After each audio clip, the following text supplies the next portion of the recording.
unatupigia kelele hapa. Kitu gani? Neno la Mungu lilipokosekana ndani yao, adui shetani akaachilia roho ya uharibifu ndani yao. Kwa hiyo akawafunga nafsi zao wasipate kuelewa neno kwa njia hiyo. Hata kama mtanaji balikuwa utamhubiri utampigia na mapambio, yani unatwanga maji, hawezi kukuelewa, atakufukuza kuitie mwizi. Lakini kwa sababu ndani yake neno limefanyaje? Limekosekana.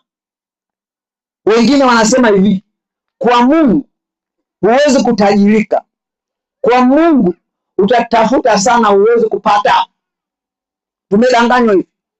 Na wengine wanasema kwa kweli nimeomba miaka mingi kwa Mungu sijapata. Kwa hiyo kama sijapata, nimeomba kwa Mungu siku nyingi, kwa hiyo niende kwa waganga, niende kwa wanadamu wengine, niende nikajiunge na Freemason.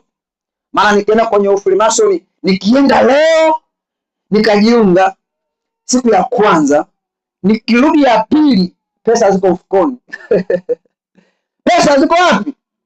Sasa ukienda kwa Mungu utaomba mwaka wa kwanza, utaomba mwaka wa pili, utaomba mwaka wa tatu, haupati. Nikienda kwa shetani siku mbili tu, narudi na mkwanja, narudi na gunia la hela zimejaa kule. Vipi hapo mwanangu? Utaenda kwa shetani, kwa Mungu?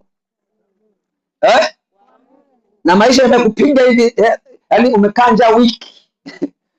Umepigwa na njaa, mtaani pale unasemwa maskini wa kutupwa.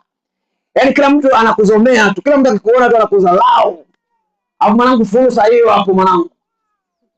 Ya kwa mwanangu, yaani leo kiingia, kesho kitoka, sio wa kawaida. Sio wa kawaida. Unamiliki vitu vizito vizito. Unatoboa hapo kweli? Utatoboa.